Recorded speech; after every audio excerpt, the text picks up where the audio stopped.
Welcome, students. So far, we have discussed about the air pressure, that is due to the motion of molecules of gases present in air, which is enclosed in a container, right? Now, we'll describe another type of air pressure that is called atmospheric pressure, which is due to the weight of air present in the atmosphere above the surface of Earth. Now, let's discuss atmospheric pressure. No, students, we know that we live on the earth and there's a lot of air above us, right? And the layer of air above the earth, it's called atmosphere. So, air in our atmosphere, it extends up to 300 kilometers above the surface of the earth. And the atmosphere contains a tremendous amount of air, right? And students, you know that air has weight. So the atmosphere, consisting of tremendous amount of air, has enormous weight.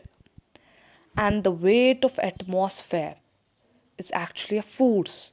And force exerts a pressure on the surface of Earth. So what I am trying to say is that the weight of atmosphere exerts a pressure on the surface of Earth and on all the objects on the Earth, including ourselves, and this pressure is known as atmospheric pressure. So, atmospheric pressure is the air pressure which is exerted by the weight of air present in the atmosphere. Or you can say that atmospheric pressure is due to the weight of air present in the atmosphere above us. So, just as the pressure in a liquid acts in all directions, in the same way, atmospheric pressure also acts in all directions, even upwards. Now, we know that pressure is force per unit area, right? Now, if we imagine a unit area of Earth's surface and a very tall column filled with air standing on it. Suppose here we are just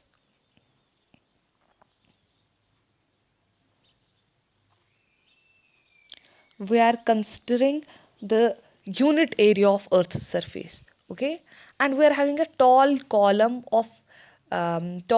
that's filled with air standing on this unit area. Then weight of air in this column will be the atmospheric pressure at that place.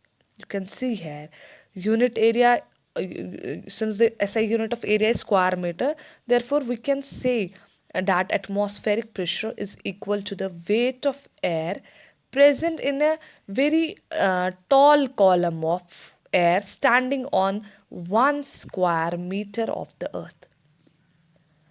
On the surface of earth, atmosphere is weight of atmosphere is very huge.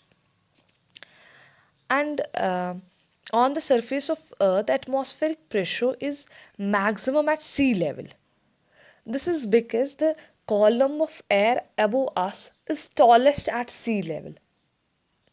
The atmospheric pressure on the surface of earth at the sea level is 101.3 kilopascals, which is equivalent to the weight of 10 elephants pressing on each square meter area.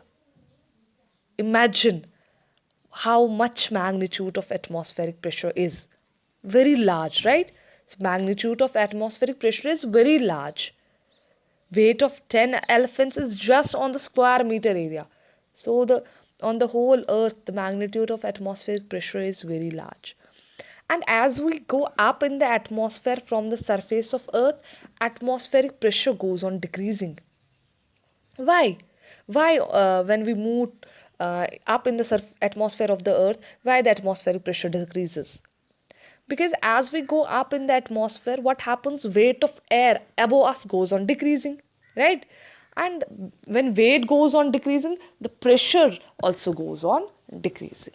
So the atmospheric pressure on the top of any high mountain will be much less than at its base. So at the base, atmospheric pressure is very huge. At the surface of earth, atmospheric pressure is very large because of the weight of air above us. But when we move towards up in the atmosphere, weight goes on decreasing, so atmospheric pressure also goes on decreasing. And let me tell you, you know that SI unit of pressure is Pascal, right? But atmospheric pressure is usually measured in the unit of millimeters of mercury. For the sake of convenience in measuring it. So, the common unit for expressing and measuring atmospheric pressure is millimeters of mercury. Okay, and the atmospheric pressure on the surface of Earth at sea level, it's 760 millimeters of mercury. On the surface of Earth, we are having this much of atmospheric pressure. Okay, now Now we have seen that the pressure exerted by atmosphere on the earth and its objects, including us, it's very large, right? Atmospheric pressure on us is very large. Now an important question arises in our mind. That is, if the pressure due to atmosphere is so great, it's so large, then why are we not crushed by it? Let me clear this. Our body has a liquid called blood, right? And blood flows through the blood vessels into each and every cell of our body. Our blood itself exerts a pressure that is called blood pressure, right? Which is slightly greater than atmospheric pressure. Now, since the atmospheric pressure acting on our body from outside, it's balanced by the blood pressure acting from inside. So we do not get crushed.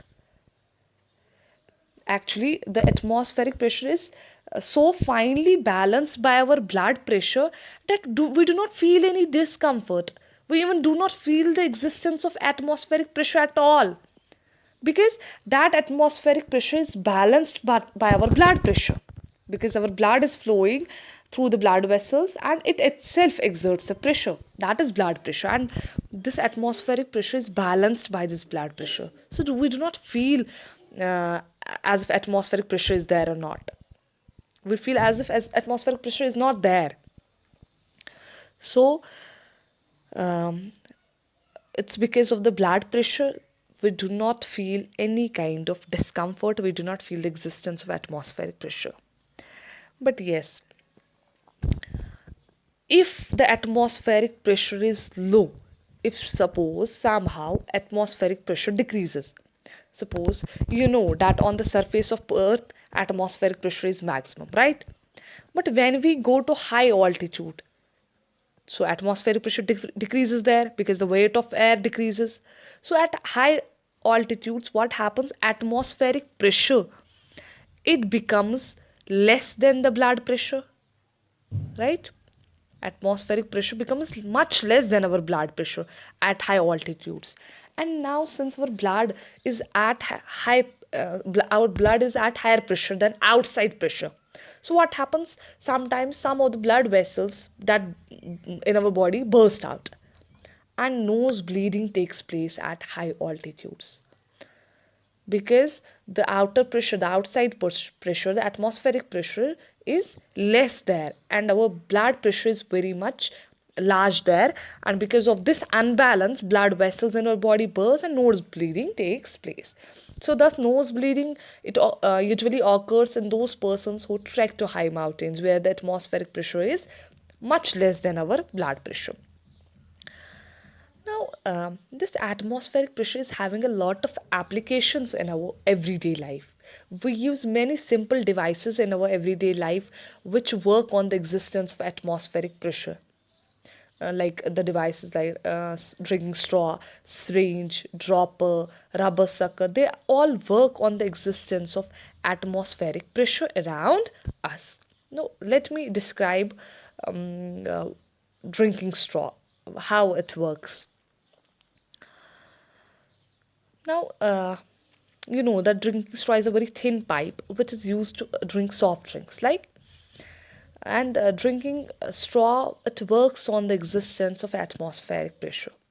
See, the students, the lower end of drinking straw works on the existence of um, uh, sorry, this lower end when it's dipped in the soft drink, and when we suck at the upper end of the straw with our mouth, then the pressure of air inside the straw pressure of air is reduced, right? Pressure of air is low inside the straw, but the pressure which is acting on the surface of soft drink from outside, atmospheric pressure which is acting on the surface of soft drink, it's equal to the atmospheric pressure and it's greater.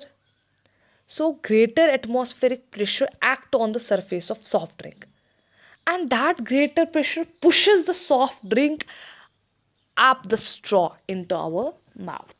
So in this way, this drinking straw works on the existence of atmospheric pressure. Similar thing happens in case of syringe. A syringe, it's a kind of plastic tube or glass tube with a nozzle, right? And a piston for sucking in and injecting liquid in thin streams, right? So that syringe also works on the existence of atmospheric pressure. When a nozzle of syringe is dipped in a liquid and its piston is withdrawn, pressure inside the syringe is lowered. And see, again, the greater atmospheric pressure acting on the surface of liquid pushes the liquid up into the syringe. Okay. And one more example I'm having here is rubber sucker or sucker hook. It's a kind of device made of rubber or plastic that sticks firmly to flat and smooth surfaces on pressing. It looks like a small concave shaped rubber cup, right?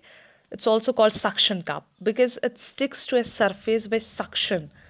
Um, Suction is nothing but the production of partial vacuum by the removal of air. So basically what happens when we press the rubber sucker on a flat smooth surface, its concave rubber cup gets flattened to a large extent. It gets flattened and it pushes out most of the air from beneath it. It pushes the air out from beneath. And now, since very little air remains inside the flattened rubber sucker, therefore, air pressure inside the rubber sucker becomes very low. It means a partial vacuum has created, suction has created. And but from the outside, there is a greater atmospheric pressure, right? So the much greater atmospheric pressure acting on the rubber sucker from outside fixes the rubber sucker firmly on the flat surface. So rubber sucker stays attached firmly to a flat surface due to the atmospheric pressure. And now in order to pull away the fixed rubber sucker from the surface, we will have to apply a force which is large enough to overcome atmospheric pressure which is holding it. So that is why rubber suckers are these are usually used to hold objects together with the help of suction. These are used to hold glass tabletops onto the wooden frames of tables. These rubber suckers are used for making suction hooks, which are fixed on walls, doors, and almirahs to hold various things. So suction hook is a rubber sucker having a plastic hook attached to it. Okay, and this was all about the force and pressure.